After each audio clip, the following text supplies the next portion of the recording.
When the whole saloon jeered at her, one quiet cowboy stood and took her hand. The glass in my hand was warm. That's the first thing I remember about that night, not the noise, not the crowd, not even her, just the glass. Whiskey I'd nursed so long it had gone to body temperature, and I was holding it the way a man holds something he's not sure he wants anymore. I'd been sitting at that corner table in the Dusty Creek Saloon for about 2 hours, alone, which was nothing new. I'd been alone most of my adult life, and I'd made a kind of peace with it the way you make peace with a bad knee. You just learn which moves to avoid. My name is Cal Drover. I was 51 years old that autumn, though I felt older in the mornings and sometimes younger when the light came through a gap in the clouds just right and hit the plain in a way that reminded you the world didn't much care how worn down you were. I'd punched cattle from the Pecos up through the Colorado high country, done a stretch as a deputy in a town I won't name because nobody there remembers me fondly, and eventually ended up in Harlan's Crossing with 80 acres of red clay and grama grass that barely kept 4 dozen head alive through a dry summer. I wasn't a man people noticed much, medium height, quiet. I didn't start conversations or finish other people's sentences. I paid my debts, showed up when I said I would, and kept my opinions mostly to myself. My foreman, old Pete Birch, once told me I was the most dependable man he'd ever worked for and the dullest. He said it like it was a compliment, and I took it that way. So on that October evening I was in the Dusty Creek because I'd ridden in to pick up a bag of horseshoe nails and a bolt of canvas for patching the barn roof, and because the road back to the ranch was 15 miles and I didn't like riding it in the dark with a horse that'd thrown a shoe twice that month. One night, one room at the Merchant's Hotel across the street, one glass of whiskey, room temperature now, that I'd been staring at. That was my plan. Then the door opened. I didn't look up right away. Doors opened in saloons. That was their purpose. But the room changed pitch the way a room does when something's happened. Not louder exactly, more like everyone drew a breath at the same moment, and that pulled my eyes up from the glass. She came in alone, which was the first thing. A woman of maybe 35, 38, hard to say, because she had the kind of face that's seen weather and kept its own counsel about the experience. Dark hair pinned back, some of it coming loose. A green dress that had been good once and was now just clean. She carried a traveling bag, not large, the kind you pack when you don't know how long you'll be somewhere or when you don't have enough to fill anything bigger. She walked straight to the bar, not looking around, not performing anything. Just moving with the particular direction of a person who has somewhere to go and intends to get there. I found out later her name was Nora Vass. She'd come in on the afternoon stage from Caldwell, looking for a man named Holt Drennan who was supposed to be her husband's business partner and was supposedly holding funds that belonged to her late husband's estate. She'd written 3 letters. Holt Drennan had not written back, so she'd come herself. None of that I knew at the time. What I saw was a woman asking the bartender, Orvis Teague, who had a face like a boot sole and about as much give to him, whether a man named Drennan was in town. And what I heard was Orvis saying, loud enough for the room, "Honey, Drennan don't take meetings in saloons, and he don't take 'em with women who walk in off the street." There was some laughter, not mean yet, just the lazy kind. She didn't flinch. She said she'd been corresponding with Mr. Drennan on a legal matter regarding her husband's estate, and that she'd appreciate knowing his whereabouts. Orvis said, "Legal matter," the way a man says something when he thinks the words themselves are funny. More laughter, a little meaner. She asked again. He told her Drennan wasn't available, and that if she wanted a drink she could have one, otherwise she should step aside for paying customers. I watched her set the bag down, set it down carefully like she was deciding something. Then she turned and looked out at the room. She wasn't asking for help. That's what I want you to understand. Her chin wasn't quivering. She wasn't searching faces for a friendly one. She was looking at the room the way a soldier looks at a position, measuring it, counting what was there, not panicking but not pretending either. A woman who knew exactly what she was up against and hadn't decided yet what she was going to do about it. That's when one of the men at the middle table, Clyde Purvis, who ran a freight operation out of 2 rented sheds and thought that made him somebody, said something I won't repeat. Said it loud for the room, and the room laughed. And then another man said something, and then another. It wasn't physical, nothing touched her. But there's a kind of cruelty that doesn't need to touch you. It just builds, voice by voice, like water finding the cracks, and if you let it go long enough it gets inside and does damage all the same. I set down my glass. I want to tell you I had some speech ready, some righteous declaration. I didn't. I'm not that kind of man. I've never been able to manufacture words in a hurry. They come out wrong when I try, or they don't come out at all. What I had was simpler than words.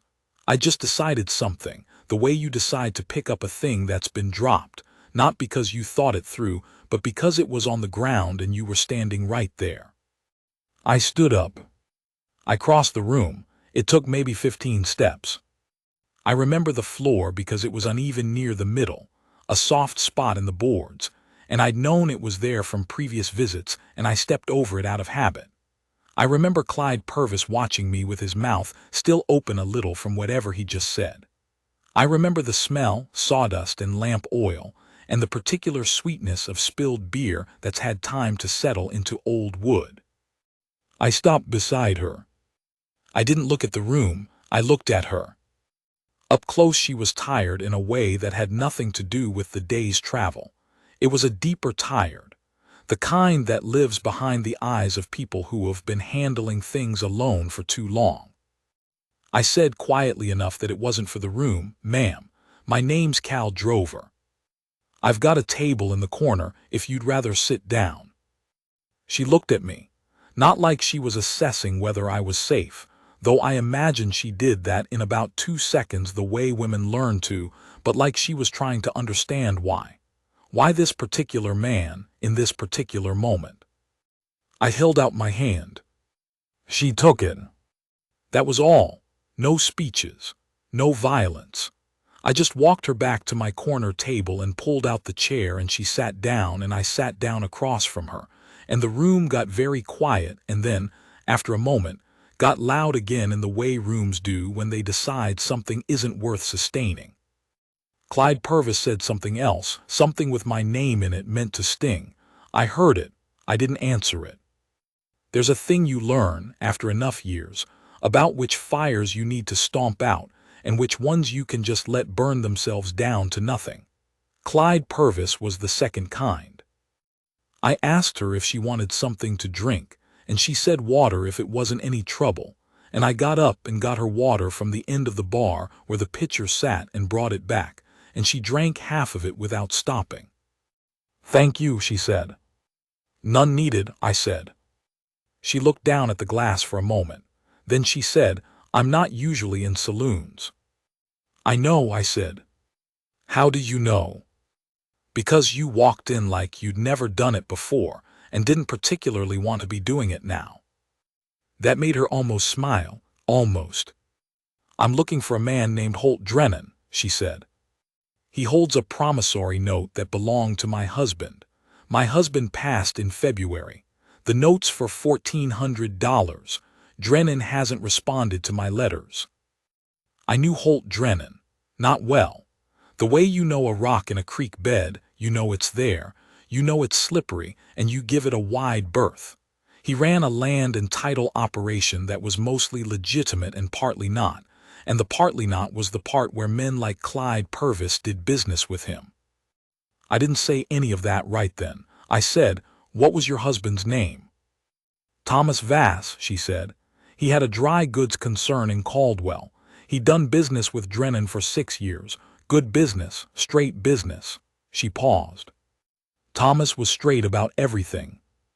"When did Drennan stop answering?" "March," she said, 2 weeks after Thomas was buried." I thought about that. I turned my glass, still warm, around in my hands. Outside, the wind had come up, the way it did in October in that part of the territory, coming down off the breaks cold and steady and smelling faintly of pine resin from somewhere far north. "Where are you staying?" I asked. I was going to ask about that at the hotel. "Merchants is across the street. Mrs. Ellard runs it. She's decent. Tell her Cal Drover sent you and she'll give you a fair price." She looked at me again with that same measured look. "Why are you being kind to me, Mr. Drover?" I thought about how to answer that. The honest answer was that I didn't entirely know. There was the simple fact of it, a woman being laughed at for asking a legal question, and there was something else underneath that I couldn't quite name yet, something about the way she'd stood there taking measure of the room without flinching. I'd known men who didn't have that. I'd known a lot of men who didn't have that. "Because it was the thing to do," I said. She nodded slowly, like that was an answer she understood. She went to the hotel. I finished my water. I'd switched to water somewhere along the way and paid Orvis Teague without looking at him and went out into the cold and walked the horses I'd stabled to make sure the lame one was being kept properly. She was. I went to my room, a narrow box with a window that faced the alley, and lay on the bed with my boots on and thought about Holt Drennan. I knew where his office was, a 2-story building on the east end of Main Street with a painted window, DRENNAN land and title. I'd walked past it a dozen times. Inside there was a front desk with a young man who wore city shoes and looked at people like they were interruptions, and behind that was Drennan's private office where no one went who wasn't invited. $1,400. To me, that was a year's worth of working hard and keeping careful, a year when the grass cooperated, and the price for beef didn't fall and nothing broke that couldn't be fixed cheap. To a widow in Caldwell, it was probably the thing between keeping the store and losing it. Thomas Vass had been straight about everything. His wife had ridden a stage alone across the territory to get what was owed him. I stared at the ceiling for a while. Then I went to sleep. In the morning, I was at Drennan's building at 8 o'clock. The young man with city shoes told me Mr. Drennan wasn't available. I said I'd wait. He said I might be waiting a long time. I said I'd had practice. I sat down in the chair beside the door and put my hat on my knee and waited. At 9:15, a woman came in, Mrs. Alderman, wanting to talk about a property line dispute. She waited 15 minutes and was shown in. At 10, 2 men came in together about a lease. They waited 20 minutes and went in. At 10:45, Drennan himself came out from the back with his coat on, clearly headed somewhere. He was about my height, softer in the middle, with a silver watch chain and the kind of careful grooming that takes longer than it looks. He saw me and didn't recognize me and didn't much care to. I stood, "Mr. Drennan, my name's Cal Drover. I ranch about 15 miles west of here. I'd like 5 minutes of your time about a matter involving the estate of Thomas Vass of Caldwell." He stopped. Something shifted very slightly in his face, not guilt exactly, more like a man checking to see if a window was latched. "I don't have anything to discuss regarding the Vass estate," he said. "That matter is under legal review." "What legal review?" I said. "I'm not at liberty to say." "It's a legal matter." He was already moving toward the door. "Mr. Drennan," I said. He stopped because my voice had something in it that made men stop, not threat, just wait, just the particular flatness of a man who isn't going anywhere. "Mrs. Vass rode a stage from Caldwell. She's staying across the street at the Merchant's Hotel. She wrote you 3 letters. Her husband did straight business with you for 6 years. She's owed $1,400 and she knows it and you know it. I'd like you to meet with her." He looked at me, the way men look at inconveniences they're trying to calculate. "I don't know you," he said. "No," I said. "You have some interest in this matter." "I don't," I said. "I'm a neighbor and I'm asking as a courtesy." He studied me another moment. Then he said, "Tell Mrs. Vass my associate Mr. Prout can see her at 2 o'clock this afternoon.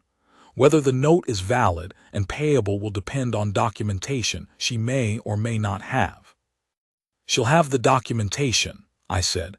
I didn't know that, but I knew the kind of woman who rode a stage alone across the territory didn't forget the paperwork. She had the paperwork. I met her at the hotel at noon for no reason I could have precisely explained, and she showed me what she'd brought.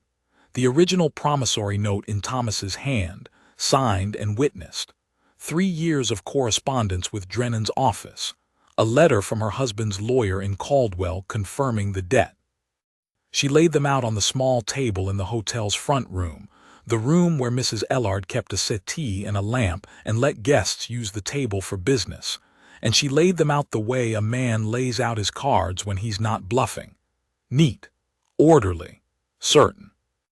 This is all of it, she said. That's enough, I said, and I meant it. Any man with a clear head and clean hands would take one look at that note and know it was payable. She looked at me. Mr. Drover, you went to see Drennan this morning. I did. You didn't have to do that. I was up early, I said. She didn't quite smile, but something around her eyes did. Are you going to come with me to the meeting this afternoon? I hadn't thought about it. Or I had thought about it without knowing I was thinking about it, which is how I tended to work on things. If you want me to, I said. Why would I want you to? Not unfriendly, just honest, a woman who asked real questions. Because Prout is one of Drennan's men, and men like that behave differently when there's another man in the room. Not better necessarily, just different. She thought about that. You don't think I can handle it myself? I think you can handle most things yourself, I said. I think this particular thing might go smoother with a second set of eyes. She was quiet for a moment. Outside, a wagon went by on the street, the driver shouting something at his team, the wheels grinding on the hardpack. All right, she said. 2 o'clock. Then she said, I appreciate what you did last night, in the saloon. She said it directly, looking at me. I've been turning it over in my mind. I don't know many men who would have done that. They would have, I said. Most of them just didn't. She looked at me with something I couldn't read then. I can read it now, looking back from where I sit. But then I just thought she was being polite. The meeting with Prout lasted 40 minutes. Prout was a thin man with a legal pad who used words as walls. He raised 3 objections to the note's validity. The witness signature was possibly incomplete. The date notation was in a different ink. The terms of repayment were not specific enough regarding timing. Each objection was delivered in the flat tone of a man who has raised these objections before and found them effective against people who don't know better. Nora Vass knew better. She answered every objection with something from the papers. The witness had countersigned a separate notarization that covered the gap Prout was pointing at. The second ink on the date was her husband's habit. She produced 2 other documents in the same hand showing the same pattern. The repayment timing was specified in an accompanying letter, which she had. Each time, she waited for Prout to finish his objection. Then she opened a folder and removed a paper and placed it on the table. I sat in the second chair and did not speak. I didn't need to. By the end of it, Prout's legal pad was mostly blank, and the papers on the table had done their work. He said he'd need to confer with Mr. Drennan regarding the final authorization. Nora said she'd expect a letter by end of business Friday. Prout said that might not be possible. She said she'd be at the Merchant's Hotel until Saturday morning, and that if no letter arrived she'd file in the territorial court on Monday, which she was fully prepared to do and had already made the preliminary arrangements for. She said it calmly, not as a threat exactly, as information. Prout said he'd see what he could do. We walked out into the afternoon light. He'll pay, I said. He'll try to reduce it, she said. He might try, you won't let him. She looked at me sideways as we walked. No, she said, I won't. We stopped at the corner of Main and Cottonwood, and she turned to face me. The wind had come up again, pushing dust along the street in little eddies, and she put one hand up to keep her hair from her face. "Can I ask you something, Mr. Drover?" "Cal," I said. She paused for half a second. "Cal," testing the sound of it, "what is it that you do on your ranch?" "Run cattle," I said. "Not a big operation, just what I can manage. Alone. I've got one hand, Pete Birch, been with me 12 years. I looked up the street toward the stable where my horses were. I don't need a lot of company." "No," she said, "I can see that." I didn't know what she meant by it then. I've thought about it since, and I still think she might have meant two different things at once, which was something I'd learned was not unusual for her. "What will you do," I said, "after Friday?" "Go home," she said. "Get the store squared away. Thomas's clerk has been running it. He's a good boy, but he's not a businessman. I'll need to sort out what to keep and what to let go." She paused. "Thomas built that store in 12 years. I'd like to keep it going if I can." "You can," I said. She looked at me again with that look. "You sound very certain about things." "I'm certain about a few things," I said. "Most things I'm not, but I'm certain about you being able to run a dry goods store in Caldwell." This time she did smile, not the almost smile from the night before. An actual smile, with something behind it, something that changed her face in a way I wasn't entirely prepared for. I tipped my hat and said I'd see her in the morning to find out how things stood, and I walked back toward the stable with the wind at my back, and the strange, unfamiliar sensation of a day having gone better than I'd had any right to expect.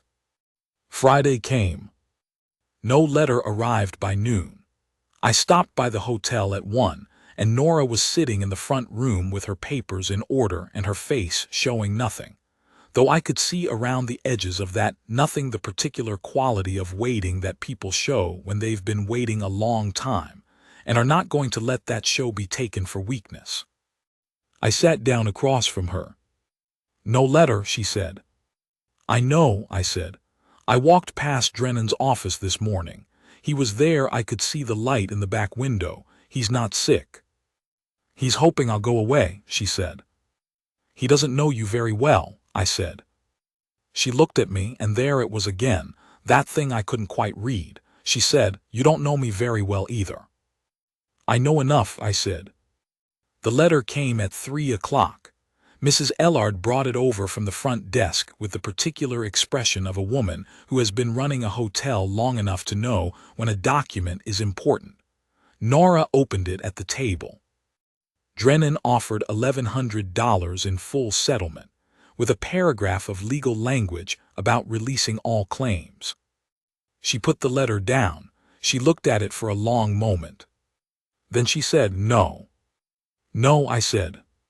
$1,400, she said. "That's what the note says. That's what Thomas earned. I'm not taking $1,100 and signing away my rights with it." She folded the letter carefully along its original crease. "I'll file on Monday." I looked at her. I said, "Do you need a witness to the filing? A territorial court sometimes asks for a local resident to verify the claimant is who they say they are." She paused. "Would you do that?" "It'd mean staying through the weekend," I said. "I know. Pete Birch can manage the ranch 2 more days." She said, "Cal." She said my name like she was checking something, making sure it was still solid.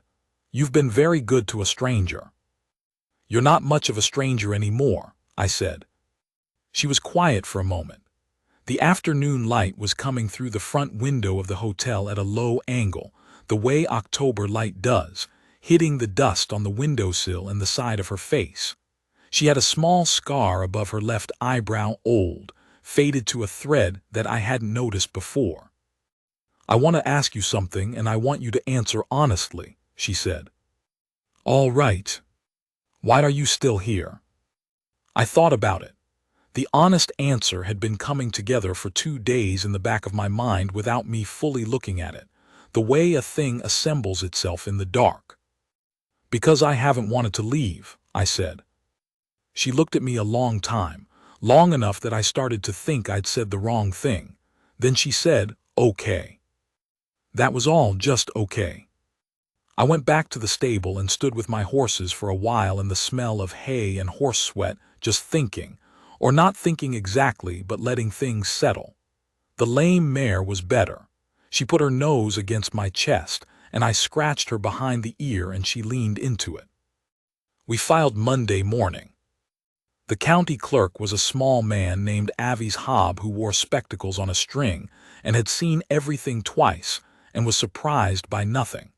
He took Nora's papers, noted my name as local witness, and told her the case would be scheduled for the 3rd week of November.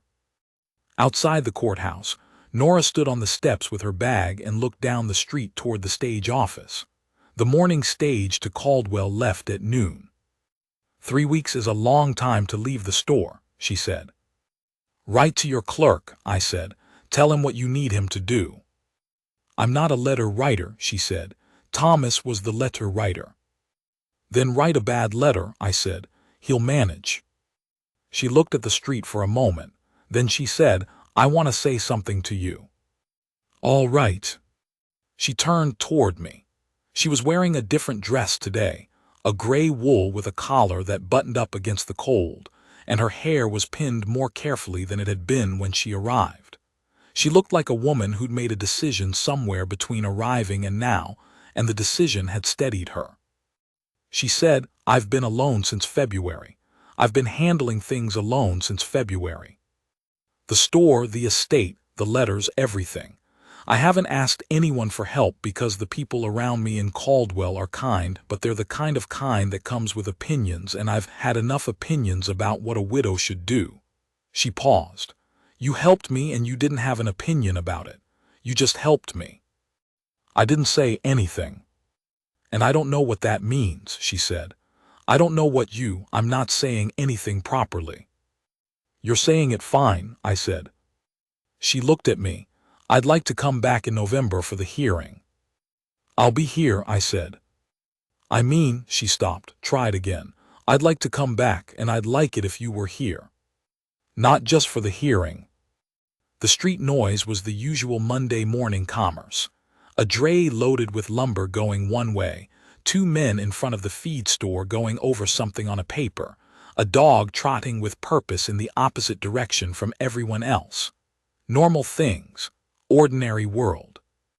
I said the road to my ranch is 15 miles west on the Caldwell Road. In November it'll be cold and probably muddy. When you come in on the stage, I'll meet you at the station. She looked at me for a long moment and something in her settled. I saw it. The way a thing settles when it's been held at tension for a long time and is finally allowed to stop. Okay, she said again. And then she reached out first, which is the thing I remember, and she put her hand in mine and held it for a moment. Not clinging, not asking, just holding it the way you hold something solid to confirm it's there. Her fingers were cold from the morning air, and I wrapped mine around them without thinking about it, just keeping them warm, and we stood on the courthouse steps like 2 people who'd arrived at the same place from different directions, and were taking a moment to confirm the map was right. The stage horn sounded from down the street. She squeezed my hand once and then let go and picked up her bag and walked toward the stage office without looking back, which was exactly the kind of woman she was. 3 weeks is a long time when you're used to wanting nothing. I don't mean I spent 3 weeks lovesick. I'm too old and too weathered for that, and I've never been the kind of man who falls sideways. I mean that for the first time in a long while, I had something to look forward to that wasn't a cattle price or a change in the weather. A specific November date, and a woman who'd said she'd come back, and the particular quality of certainty in the way she'd said it. I worked. There was plenty to work. The barn roof needed finishing before the hard frosts came. The lame mare needed daily attention. I worked her easy on a lead rope in the corral every morning until the tendon strengthened. Pete Birch and I spent a week moving the herd to the south pasture where there was better shelter behind the ridge, and then we mended about a 1/4 mile of fence that sagged during the summer. Hard physical work that used your hands and your back and left your mind free to turn over other things. Pete noticed something. He wasn't a talkative man himself, we matched in that way, which is why we'd gotten along 12 years. But one evening while we were eating, he looked at me over his plate and said, "You're different." "How so?" I said. "Can't say exactly, just different." "I met somebody," I said. He nodded once and went back to his food, and that was the entirety of that conversation. I thought about her more than I intended to. I thought about the way she'd laid those papers out on Prute's table, one by one, in order, methodical, unafraid. I thought about the angle of her chin in the saloon when the room was laughing at her, the way she'd been taking measure of it rather than falling apart. I thought about her saying, "I don't know many men who would have done that," and me saying they would have. Most of them just didn't. I thought about that a lot, actually, whether I believed it. I wasn't sure I did anymore. The 19th of November was a Tuesday. The stage from Caldwell came in at 10:30 in the morning. I was at the station at 10:15, which was more punctual than I'd been about anything in recent memory. She stepped down with her bag, same size, which meant she was still traveling the way she'd been traveling the first time, not knowing how long or what to bring, and she saw me and stopped for one moment at the bottom of the step. A pause so short most people wouldn't have seen it. I saw it. "You're early," she said. "The road was good," I said. "It's been good," she said. "We've had a dry month." She came toward me and we shook hands. For a moment I almost laughed at that, shaking hands after what we'd been about, and then she said, "The store's all right. The hearing's at 2 o'clock. "I know," I said. "I checked with Avi's Hob last week." She looked at me. "You checked?" "I wanted to make sure nothing moved," I said. She looked at me a moment longer. Then she said, "Do you want to get some coffee before 2? "I know where there's good coffee," I said. The hearing was quick. Prute appeared for Drennan. Drennan himself wasn't there, with a counter-argument that he'd spent time on and that Avi's Hobbs' replacement magistrate, a woman named Judge Caraway, dismissed in about 20 minutes by reading the note and the attached correspondence and the notarization and saying, in the flat tone of someone who has seen this before, "The debt is valid and payable in the amount stipulated. Does Drennan contest the amount?" Prute said Drennan wished to negotiate a settlement. Judge Caraway said this wasn't a negotiation forum. This was a hearing on a valid promissory note, and the note said $1,400, and did Mr. Prute have something substantive to add or not? Mr. Prute did not. Nora was awarded $1,400 plus the filing cost of $12, to be paid within 21 days, and that was that. We were back on the street in 40 minutes. She stood on the same courthouse steps in the same cold November light, and she stood very still for a moment. I didn't say anything. Sometimes people need a minute to let a thing arrive. Then she let out a long breath. "Thomas would have been glad," she said. "I imagine so," I said. She was quiet. The street was quiet too, mid-afternoon, midweek, most people indoors, the cold keeping them there. A scatter of leaves blew across the steps and she watched them go. "I need to go back to Caldwell tomorrow," she said. "I know. There's still a lot to do there, the store, the accounts, spring inventory to think about." "All that," I said. She turned to look at me, "But I want to say something first." "All right," she said. "I came to Harlan's Crossing to get what Thomas was owed. That's what I came for, and I got it, and I'm grateful for the law and for Judge Caraway and for all of it." She paused.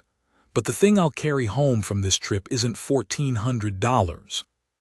It's the fact that when I walked into that saloon and the whole room decided to make me a target." She stopped, looked at the ground for a moment, looked back up. "You stood up. You came across the room. You held out your hand." "It was nothing," I said. "Don't," she said, "just that, don't." "So I didn't." "I've been thinking about that for 3 weeks," she said. "What kind of man does that? Not because it was clever or because there was something in it for him. Just because it was the right thing and he didn't need anyone else to notice it was the right thing before he could move his feet. I looked at her. "I haven't been looking for anything," she said. "Since Thomas, I haven't wanted to look, but I've been thinking about you since I left Cal, about who you are. The kind of quiet you have." She looked down for a moment. "I was going to keep all this to myself, except then I thought, I don't know how many more trips I'm going to make out here, and I'd rather say the thing than carry it home and always wish I'd said it." The cold was coming down off the brakes. In the distance, somewhere north of town, a hawk was turning lazy circles over the flat scrub. I said, "The Caldwell Road goes both directions." She looked at me. I said, "I'm not asking you anything today. I'm not in a position to ask anything today. I need to know you better and you need to know me, and that takes time." I turned my hat in my hands. "But I'd like to come to Caldwell. I'd like to call on you properly if you're willing to let me. If you're not, I understand it.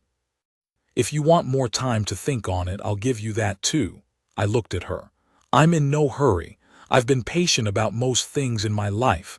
I can be patient about this." She looked at me for a long time. Then she said, "I'm not much of a letter writer, but I'll try." "That's enough," I said. She nodded once. Then she did the thing I've thought about every day since. She stepped forward, not asking, just doing it. She put her hand against the side of my face, cold fingers, just for a moment, and looked at me straight on. Not with longing or with sentiment, with recognition. The way you look at something you've been looking for and finally placed. I put my hand over hers and held it there, just for a moment, my thumb against her knuckles. The cold, the quiet, the courthouse steps, and a woman who'd ridden a stage alone across the territory and hadn't once flinched, and was choosing now, freely, of her own will, to touch the face of a man who hadn't expected to be chosen. Then she took her hand back and picked up her bag, and said she'd write when she got home. I said I'd be looking for it. She wrote 3 weeks later. It was a short letter. She wasn't wrong that she wasn't much of a letter writer, but it was a real letter. It told me the payment had come through, and the store was doing better than she'd feared, and the dry goods season in Caldwell was a December thing, and she'd be occupied through the end of the month. Then she wrote, "If you wanted to come in January, I wouldn't be sorry to see you." I read that sentence 3 times. Pete Birch asked me what the letter said, and I told him January. "January," he said, like he was checking the calendar in his head. "January," I said. "I'll manage," he said, and went back to mending the harness. I went in January. I'll spare you the full account of it because some things are between a man and the woman he's chosen to court and the privacy of a cold winter. But I'll tell you this. I came to Caldwell on a Wednesday. I came with clean clothes and a haircut. Pete had done it. Pete was better with horses, but he'd make do. And I put my horse at a livery and walked to the dry goods store on Millard Street that had TVASS and Co. painted on the window in fading letters. The store was warm and smelled of coffee and dry wood, and the particular mixture of everything that goes into a general store, cloth and leather and floor wax, and something sweet I couldn't place. There was a young man at the counter, Thomas's clerk, who looked up with the automatic alert of a person used to customers.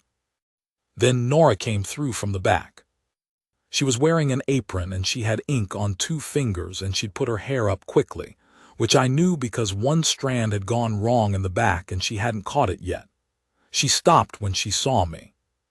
Then she smiled, the real smile, the one that changed her face.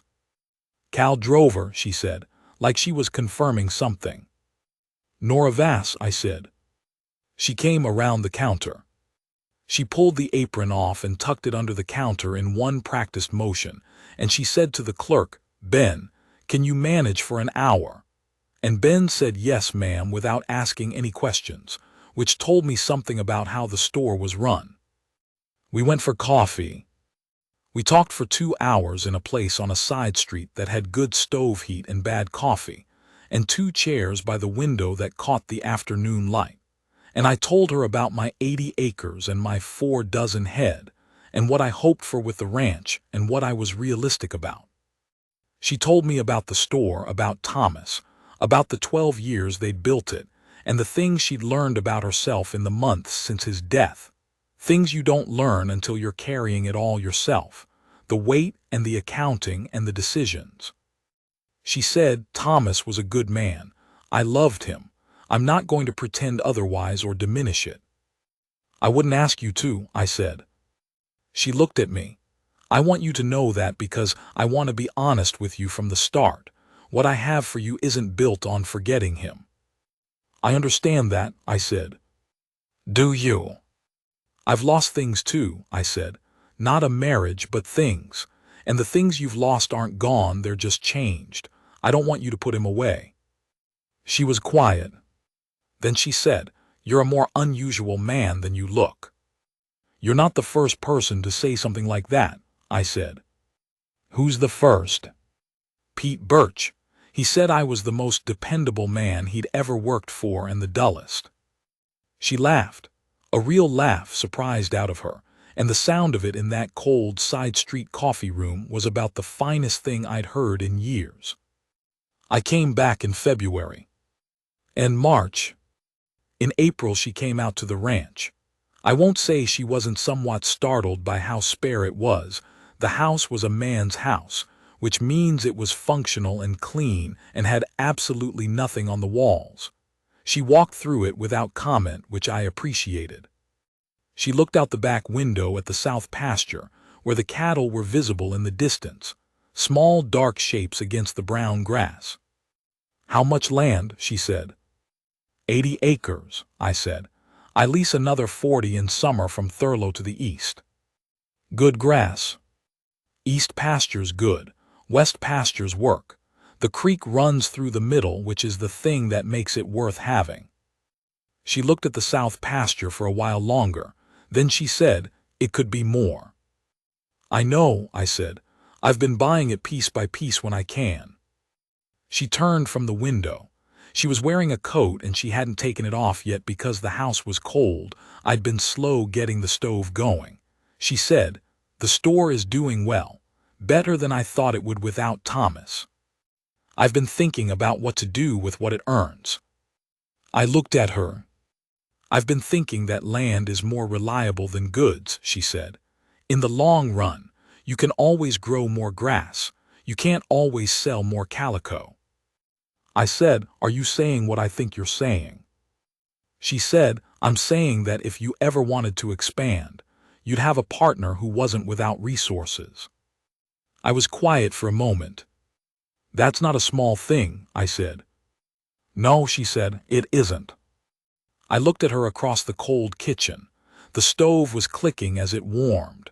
Outside, Pete Birch was doing something with the corral gate. I could hear the hinge. The lame mare, long since healed, was in the paddock and I could hear her moving. I want to do this right, I said. Before any of that. Yes, she said. I want to ask you properly. She looked at me with steady eyes. You can ask me right now if you want. I almost said, I don't have a ring. I didn't say it because she would have told me she didn't care about a ring and I already knew that about her. I said, Nora Vass, I'm not a young man and I'm not a rich man and I'm not always easy to talk to.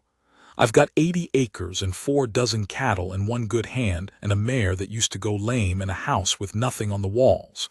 I stopped. But I'll work hard every day of my life and I won't leave you to carry things alone, and I will stand in whatever room needs standing in for however long it needs standing in. I looked at her. Will you have me? She stepped across the kitchen and she put both hands on my face, cold again. She was always cold until she warmed up, and she looked at me the way she'd looked at me on the courthouse steps. That direct, complete, decided look. She said yes. And then she kissed me, which was the first time. We were married in June. The ceremony was in Caldwell in the church on 2nd Street, with Ben from the store as one witness and Pete Birch, who drove 2 days to be there, and showed up with his hair combed flat in a way I'd never seen as the other. Mrs. Ellard sent a letter of congratulations that arrived the following week. Judge Caraway, who we'd told out of courtesy, sent a note that said only, "I'm not surprised." I've thought about that note sometimes. Not surprised. Like it was the inevitable conclusion of something that started the moment a woman walked into a saloon with a traveling bag and didn't flinch, and a man across the room put down his glass and stood up. Maybe it was, maybe it started right there. I'm 63 now. We've got 240 acres. The east pasture and the west pasture and 2 tracks we picked up in good years and the original 80 that started it. We run about 160 head, and Pete Birch still works for me and is as dull about it as ever, which is how we both like it. Ben still runs the Caldwell store. It's his store now, bought from Nora on terms that were fair to everyone, which is the way she does things. The house has things on the walls now. There's a photograph taken at our wedding that sits on the mantelpiece. I'm in my good coat, which is not a particularly good coat, and she's standing beside me in a blue dress that I know was the one thing she bought new for the occasion because she told me so.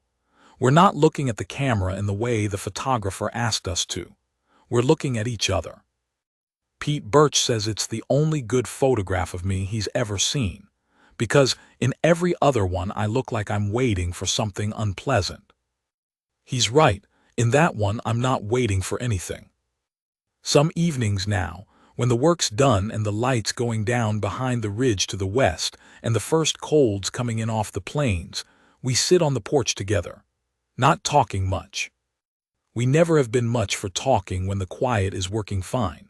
She'll have her coffee and I'll have mine, and we'll watch the herd move in the south pasture, the distant shapes of them settling for the dark. Sometimes I think about that night in the Dusty Creek saloon, the warm glass in my hand, the room that laughed. A man can go a long time being invisible, not mistreated, just unseen, just present in the room without registering much in anyone's reckoning. You make your peace with it the way you make your peace with a bad knee. You just learn which moves to avoid. What I know now that I didn't know then is that it only takes one person seeing you to change the whole shape of your life. One person who takes the full measure of you and comes up with a number worth something. I stood up for her, that was all I did. She saw me when I did it. And she chose me for it freely, out of her own will and her own reckoning, and she hasn't once made me feel like less than the man I hoped I was. That's the whole of it. The south pasture in the late light, her coffee cup on the rail, the cattle settling, the ridge going purple. That's the whole of it right there.